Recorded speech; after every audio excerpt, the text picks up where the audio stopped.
Hello மக்களே. So என்னன்னாங்க, இன்னைக்கு பாப்பா ஸ்கூலில் ஃபாதர்ஸ் டே செலிப்ரேஷன். அதாவது இன்னைக்கு டேட் பார்த்தீங்களா 12/6/2026. ஸோ செலிப்ரேஷன் வந்து இன்னைக்கு செய்கிறாங்கன்னு சொல்லிட்டு 1 வீக்காக வந்து அவள் சொல்லிட்டு இருக்கா. ஸோ அப்படி சொல்லிட்டு இருக்கும்போது நானும் வந்துட்டு ஒன்றும் கண்டுக்கல. சரி சொல்லிட்டு இருக்கு, அப்பாவும் பொண்ணு எதை பேசிட்டு இருக்காங்கன்னு சொல்லிட்டு நானும் சரி கண்டிப்பாக போயிட்டு வந்துருங்க அப்படின்ற மாதிரி சொல்லிட்டு இருந்தேன். அதுக்கப்புறம் அவளும் வந்துட்டு டாடி நம்ம வந்துட்டு ஸ்டேஜில் வந்துட்டு சாங் பாடுறோம், நம்ம ஜெயிக்கிறோம் அப்படின்னு சொல்லிட்டு இருந்தா. ஓகேன்னா அவங்க சாங்ஸ் எல்லாம் ப்ரிப்பேர் பண்ணிட்டு இருந்தாங்க. அதுக்கப்புறம் பார்த்தீங்களா வேலையினால இன்னைக்கு போக முடியல ஸ்கூலுக்கு. அவர் ரொம்ப ஃபீல் பண்ணிட்டு இருந்தா. அவங்களும் வந்துட்டு ஐயோ குழந்தையோட ஃபங்க்ஷன் போக முடியலையே அப்படின்ற மாதிரி சொல்லிட்டு இருந்தாங்க. ஸோ இதெல்லாம் பார்க்கும்போது உண்மையாலும் நம்ம அப்பாலாம் இந்த மாதிரி வந்ததே இல்லை, நம்ம கூப்பிட்டதும் இல்லை, நமக்கு இந்த மாதிரி ஃபங்க்ஷன்லாம் நடந்ததில்லை. அப்போ நமக்கு கூப்பிடணும்னு அறிவும் இருந்ததில்லை. ஆனால் உண்மையாலும் வந்துட்டு நிறைய பேர் வந்துட்டு நமக்கு அம்மாவோட பாசம் வந்து டக்குன்னு கிடைச்சிருது. எப்படி சொல்றது, அப்பாவோட பாசத்தை வந்து நம்ம எப்படி சொல்றதுன்னா, அப்பாவோட அம்மா நம்மளை அடிப்பாங்க, அப்புறம் கொஞ்சுவாங்க, அப்புறம் திட்டுவாங்க, அதுக்கப்புறம் நம்மளும் அம்மா கூட பேசுவோம், என்னதான் அடிச்சாலும் அம்மா கூட பேசுவோம். ஆனா அப்பா எப்படி சொல்றது, அப்பா வந்து டக்குன்னு ஏதோ எப்பவுமே எதுவுமே சொல்ல மாட்டாங்க. ஆனா என்னைக்காவது ஒரு நாள் ஏதாவது சொல்லிட்டாங்க அப்படின்னா உண்மையாலும் அப்படியே கண்ணுல இருந்து மாலையா தண்ணி வரும். எங்க இருக்குதுன்னே தெரியாது. ஒரு வார்த்தை சொன்னாலே அப்படியே வந்துடும், இப்படி சொல்லிட்டாங்களே அப்படின்ற மாதிரி. அம்மா நம்ம எவ்வளவுதான் கழுவி ஊத்தினாலும் நம்ம ஈஸியா எடுத்துட்டு போயிருவோம். ஆனா அப்பா சொல்ற ஒரு வார்த்தை வந்துட்டு அப்படியே மனசுல குத்துற மாதிரி, கத்து எடுத்து குத்துற மாதிரி வலிக்கும். அது ஏன்னு தெரியல.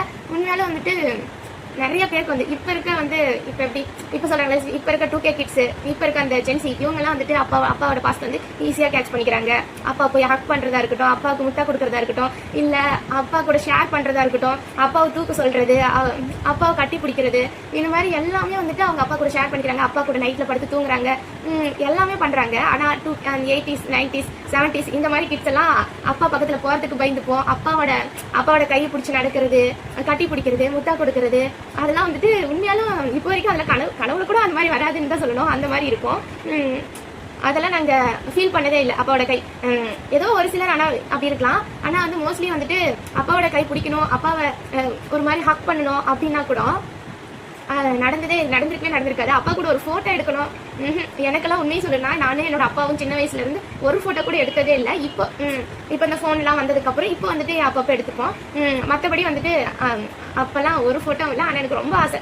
ஒரு சில ஃப்ரெண்ட்ஸ் வீட்டுலாம் போட்டோ பார்க்கும்போது நமக்கு ஒரு போட்டோ, எங்க ஃபேமிலியா ஒரு போட்டோ கூட இருக்காது. ஸோ நானும் யார் வீட்லயாவது அந்த பழைய அந்த ஃபங்க்ஷன் இந்த மாதிரி இருந்துச்சுன்னா அப்ப நான் எங்கேயாவது இருப்பேனா, அம்மா அப்பா கூட எங்கேயாவது இருப்போமா அப்படின்னு பார்ப்பேன். எங்கேயும் இருந்ததில்லை, போட்டோவும் இருந்ததில்லை. ஸோ இந்த மாதிரி தான் அப்பாவோட கனெக்ஷன் வந்து இருக்கு. ஆனா பாசம் வந்து இருக்கும். எனக்கு தெரிஞ்சு எங்க பாட்டி சொல்லுவாங்க, உங்க அப்பா வந்து உனக்கு ஒரு டைம் ஸ்கூலுக்கு கூட்டிட்டு போயிருக்காங்க. சைக்கிள்ல தான். அப்போ சைக்கிள்ல 1 கிலோமீட்டர் இருக்கும். ஸோ ஸ்கூல்ல டெய்லி அவர் தான் சைக்கிள்ல கூட்டிட்டு வருவாரு.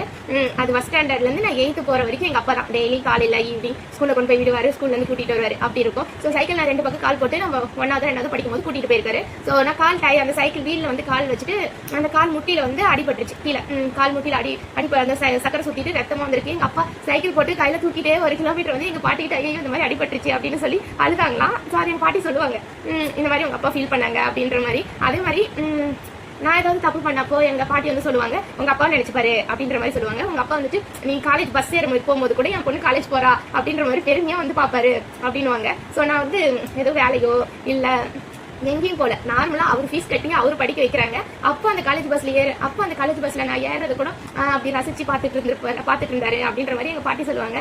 ஸோ இப்படிதான் நம்மளோட ஃபாதர்ஸ், நம்மளோட அப்பாக்கள் வந்தெல்லாம் நம்மளை விட்டு கொஞ்சம் தூரமா ஆனா பாசம் ரொம்ப அதிகமா. இப்ப எப்படி அப்பா வந்து என் பொண்ணு எப்படி அப்பா மேலேயும் அவ எப்படி அவங்க பொண்ணு மேல பாசம் வச்சிருக்காங்களோ அதை விட அதிகமோ அப்பா பாசம் எல்லாம் ஒண்ணு வேற. ஸோ அந்த அளவு பாசம் தான் வச்சிருப்பாங்க.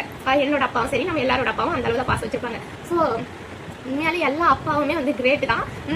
என்னதான் அப்பாவுக்கு வந்துட்டு பையன் பொண்ணுங்களை ரொம்ப பிடிக்குன்னு சொன்னாலும் அவங்களுக்கு பையன் பொண்ணு அப்படின்லாம் இல்லாம பொண்ணுனாலும் பையனாலும் பாசம் ஒன்னாதான் இருக்கும். அவங்க வந்து பையன் கிட்ட வெளிப்படையா காமிக்க மாட்டாங்க. ஏன்னா அவங்க ஒரு ஸ்டேஜ்க்கு அப்புறம் அப்படியே கொஞ்சம் விலகிறான். ஆனா பையன் மேல உண்மையா பாசம் இல்லைன்னு சொல்ல முடியாது. பையன் மேலேயும் பாசம் இருக்கு. பொண்ணு மேல இருந்தாலும் அது ஏதோ ஒரு ஈர்ப்பு. நம்ம பொன் குழந்தை ஃபர்ஸ்ட் குழந்தை அப்படின்லாம் இருக்கும்போது அது ஒரு பாசம் அதிகமா இருக்கா அப்படின்னு தெரியல. ஆனா ஸோ இப்படிலாம் அப்பா பாசம் ஒரு பக்கம் இருக்கும்போது நம்மளும் அப்படியே வளர்ந்து வந்ததுக்கு அப்புறமா அப்பா வந்து நம்ம நல்லா பாத்துக்கணும். அப்பா சின்ன வயசுல இருந்து எவ்வளவு கஷ்டப்பட்டு வந்திருக்காரு, நம்மள ஆளாக்கிருக்காரு. ஸோ அவருக்கு நம்ம பெருசா ஏதாவது பண்ணணும்னு நினைக்கும் போது நம்மளால எதுவும் பண்ண முடியல அப்படின்னும் போது இருக்க வழி இருக்கு. அது ரொம்பவே பெருசு.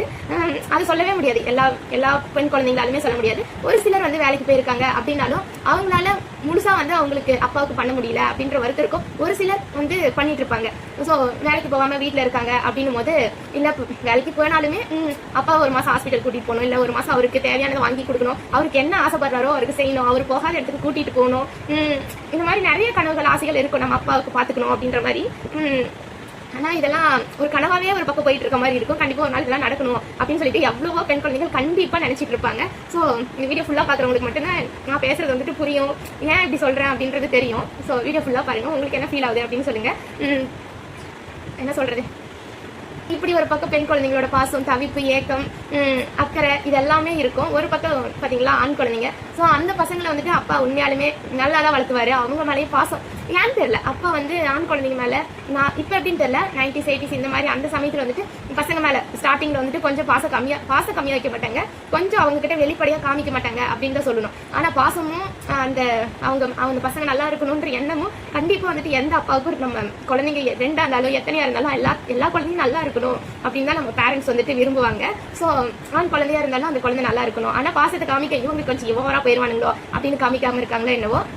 ஸோ என்னோட ஃப்ரெண்ட்ஸா இருக்கட்டும், இல்ல அவங்க சொல்லியிருக்காங்க எங்க அப்பா வந்து நான் ஸ்கூல் படிக்கிற வரைக்கும் அப்படி ஸ்ட்ரிக்டா இருந்தாரு, அவர் பார்த்தாலே பிடிக்காது, அவர்னா மனுஷனா அப்படின்னு என்கிட்ட சொன்ன பசங்க இருக்காங்க. அதே பையன் காலேஜ்னா போகும்போது என்னடா அவன் அப்பா பார்த்தா பயமா அப்படின்னா, என் அப்பா தான் என்னோட பெஸ்ட் ஃப்ரெண்டு, உண்மையாலே இப்ப அவர்கிட்ட தான் நான் எல்லாம் ஷேர் பண்ணிக்கிறேன், அவர் என்கிட்ட எல்லாம் சொல்றாரு அப்படின்னு சொல்லும்போது ஆச்சரியமா இருந்துச்சு. ஒரு அப்பானா இப்படிதானா பசங்க கிட்ட இப்படி இருந்துட்டு அப்படி வந்து செல்லாய்ப்பாங்களாட்டு இருக்கு அப்படின்ற மாதிரி தோணுச்சு. உண்மையாலும் பசங்க மேல அவ்வளோ நம்பிக்கை வச்சிருக்காங்க. பொண்ணுங்களை வந்துட்டு அவங்கள நல்லபடியா வந்துட்டு கரை சேர்த்தணும், அவங்கள நல்லபடியா கல்யாணம் பண்ணி கொடுக்கணும், நமக்கு அப்புறம் வந்துட்டு ஒருத்தங்க அவங்கள நல்லபடியா நம்மள மாதிரி பாத்துக்கணும் அப்படின்னு சொல்லிட்டு மேரேஜ் பண்ணி கொடுப்பாங்க. அது ஒரு கனவா இருக்கும். இன்னொரு கனவா உங்களுக்கு பசங்க மேல என்னன்னா, நம்ம பசங்க வந்துட்டு நல்லா இருக்கணும், நம்மள பாக்குறாங்களோ இல்லையோ அவங்களோட ஃபியூச்சர் வந்துட்டு நல்லபடியா செட்டில் பண்ணணும் அப்படின்னு சொல்லிட்டு அவங்க எவ்வளவு முடியுமோ அவ்வளவு கஷ்டப்பட்டு அவங்கள வளர்த்துறாங்க. ஸோ அவங்களையும் கொண்டு வராங்க. கடைசி காலத்துல என்னதான் நம்ம பண்ணாலும் என்னதான் பொண்ணுங்க சொன்னாலும் அப்பாங்க வந்து பசங்களை விட்டே கொடுக்க மாட்டாங்க. என் பையன் பார்த்துப்பான், என் பையன் மேல நம்பிக்கை இருக்கு அப்படின்றத வந்துட்டு சொல்லுவாங்க. என்ன வெளியில வந்து 4 பேர்கிட்ட அவன் கிடக்கிறான் அப்படின்னு சொன்னாலும் அவன் நல்லா பார்த்துப்பான் அப்படின்னு சொல்லிட்டு வீட்டுல வந்து அம்மா கிட்ட சொல்றது.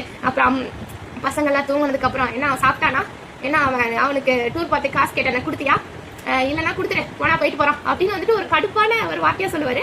ஆனா பையனுக்கு என்ன தேவையோ அதை சேர்த்திடணும், அவனை நல்லா பண்ணிடணும் அப்படின்ற மாதிரி அக்கறை ஒரு பக்கம் இருக்கும். ஆனா வெளிப்படையா சொன்னா அம்மா எங்க தலைக்கு மேலே எரிப்பாளோ, பையன் எங்க அதுக்கு மேலே எரிப்பானோ அப்படின்ற ஒரு மைண்ட் செட் இருக்கும் போல உள்ள. ஸோ அதனால அப்பா அப்படிதான் பார்த்துப்பாரு. ஸோ பசங்களா லாஸ்டா நான் ஒண்ணு சொல்லிக்கிறேன், இந்த ஃபாதர்ஸ் டேல அப்பா வந்துட்டு பெண் குழந்தைங்க நாங்களும் பாத்துக்கிறோம், ஆனா பசங்க தயவு செய்து நீங்க பாத்துப்பீங்க கடைசி காலத்துலன்னு ஒரு நம்பிக்கை வச்சிருப்பாங்க. ஒரு சில அப்பாங்க என் பொண்ணு இருக்காடா, அவ பாத்துப்படா, அவ போதுண்டா, என்னை யாருமே பார்க்க வேணாண்டா, நானே பாத்துப்படா அப்படின்னா 1008 டைலாக் விட்டாலும் உங்க மேல ஒரு நம்பிக்கை இருக்கும், என் பையன் இருக்கான் அப்படின்னு. சோ அந்த நம்பிக்கைக்கு எடுத்துறாதீங்க. அப்பா வந்து என்கிட்ட பேசுறது இல்ல, அப்பா வந்து போன் பண்றது இல்ல, அப்பா வந்து சிரிக்கிறது இல்ல, பழகிறது இல்ல அப்படின்னு என்னதான் இருந்தாலும் அப்பாவை அம்மாவை கை விட்டுறாதீங்க. ஸோ பொண்ணுங்களா இருக்கட்டும் பசங்களா இருக்கட்டும் அம்மா அப்பாவை கை விட்டுறாதீங்க. அவங்க வயசாயிடுச்சுன்னா கண்டிப்பா எல்லாரும் கொஞ்சம் அப்படி இப்படி பேசுவாங்க, நடந்துப்பாங்க. பட் நம்ம வந்துட்டு கொஞ்சம் அட்ஜஸ்ட் பண்ணி நம்மளும் ஒரு நாள் வயசாகும், நம்ம பசங்க நம்மள பேசுவாங்க அப்படின்றது வந்துட்டு மனசுல வச்சுட்டு அது நம்மள பண்றாங்க பாக்குறாங்க. அதுக்கப்புறம் ஆனா நம்ம என்ன செய்யறோமோ அதை நம்ம குழந்தைங்க கண்டிப்பா பாத்துக்கிட்டே தான் இருக்காங்க. நம்ம அப்பா அம்மா கண்டிப்பா நம்ம பார்த்தே ஆகணும். நம்ம அப்பா அம்மாவை கைவிடவே கூடாது. என்னதான் ஆனாலும் பசங்களா பாத்துக்கோங்க. அப்பா வந்து பசங்க அம்மாவை பாத்துப்பானுங்க, ஆனா அப்பா வந்து ஓ அப்படின்ற மாதிரி ஒரு சில டைம் கோவத்துல விட்டுருவாங்க, அப்படி திட்டினல இப்படி திட்டினலன்னு சொல்லிட்டு. ஆனா அப்பா வந்து உண்மையாலும் உங்க மேல எவ்வளவு பாசம் வச்சிருக்காங்கன்னு சொல்லிட்டு அவங்க இருக்கும் போது தெரியாது. சோ அவங்களை தவற விட்டதுக்கு அப்புறம் நம்ம என்னதான் அவங்களை அப்படியே என்னது ராஜா அலங்காரம் பண்ணி நம்ம சுடுகாட்டுல கொண்டு போய் போடுறதா இருக்கட்டும், அதெல்லாம் வேஸ்ட்டுங்க. அவங்க இருக்கும்போது அவங்களுக்கு 3 வேளை சாப்பாடு கொடுத்தா அவங்களுக்கு மாசம் ஹாஸ்பிட்டல் வேணுமா இல்ல டேப்லெட் வேணுமா அதை வாங்கி கொடுத்து பாத்துக்கோங்க. அவங்க இறந்ததுக்கு அப்புறம் நீங்க கையிலேயே தூக்கிட்டு போய் நீங்க ஒரே ஆளே புதைச்சிட்டு வந்துட்டா கூட அவங்களுக்கு பிரச்சனை இல்லை, அவங்களுக்கு சந்தோஷம் தான். ஆனா அவங்க இருக்கும்போது தயவு செய்து அவங்க நல்லபடியா பாத்துக்கோங்க. இன்னைக்கு ஃபாதர்ஸ் டே. ஸோ எல்லா அப்பாக்களுக்கும் வந்துட்டு வாழ்த்துக்கள் சொல்றேன். எல்லா அப்பாவும் நல்லா இருக்கணும் அப்படின்னு சொல்லிட்டு நான் காட் கிட்ட ப்ரே பண்ணிக்கிறேன். ஸோ அவ்வளவுதாங்க. ஸோ நிறைய பேசணும்னு நினைச்சேன், நிறைய சொல்லணும் அப்படின்னு நினைச்சேன், ஆனால் ஒண்ணுமே வரல. இவ்வளோ வந்ததே பெருசுன்னு நினைக்கிறேன். ஸோ அவ்வளோதான் மக்களே. என்னன்னா இன்னைக்கு ஃபாதர்ஸ் டே, ஆனால் நம்ம அப்பாட்ட போய் லவ் யூ அப்பா, ஹாப்பி ஃபாதர்ஸ் டே, அப்பாக்கள் தின வாழ்த்துக்கள், இன்னைக்கு அப்பா தினம்ப்பா, அதனால லவ் யூ அப்பா, ஹாப்பி ஃபாதர்ஸ் டே இந்த மாதிரிலாம் ஸ்டேட்டஸ் போடலாம், ஸ்டோரி வைப்போம். ஆனால் நம்ம அப்பாட்ட போய் சொன்னதே இல்லை, சொல்லவும் போறது இல்லை, அது வரவும் வராது. ஸோ ஆனால் பாசம் வந்துட்டு உள்ள அளவுக்கு அதிகமாக இருக்கும். ஸோ அப்பா இல்லைன்னா ஒண்ணுமே இல்லை அப்படின்ற மாதிரி தான். ஸோ எல்லா அப்பாவும் வந்துட்டு ரொம்ப ரொம்ப நல்லா இருக்கணும். ஸோ ஹாப்பி ஃபாதர்ஸ் டே எல்லாரும். ஸோ இந்த மாதிரி நீங்களும் வந்துட்டு நினைச்சிருக்கீங்களா, சொன்னது இல்லையா அப்பா கிட்ட அப்படின்னு சொல்லிட்டு, இந்த மாதிரி ஏக்கங்கள் தவிப்புகள் இந்த மாதிரிலாம் கொஞ்சம் மனசுல இருக்கா அப்படின்னு சொல்லிட்டு மறக்காம கமெண்ட் பண்ணுங்க. அதுதான் மக்களே, நல்லது நினைக்கும் நல்லது நடக்கும். எல்லா அப்பாக்களுக்கும் ஹாப்பி ஃபாதர்ஸ் டே. என்னோட அப்பாவுக்கு என்னோட மனசுல இருந்து நான் சொல்லிக்கிறேன், அப்பா ஹாப்பி ஃபாதர்ஸ் டே, நீங்க எப்பவும் நல்லா இருக்கணும் அப்படின்னு சொல்லிட்டு ப்ரே பண்ணிக்கிறேன். எல்லா அப்பாவுமே நல்லா இருக்கணும். அதுதான்.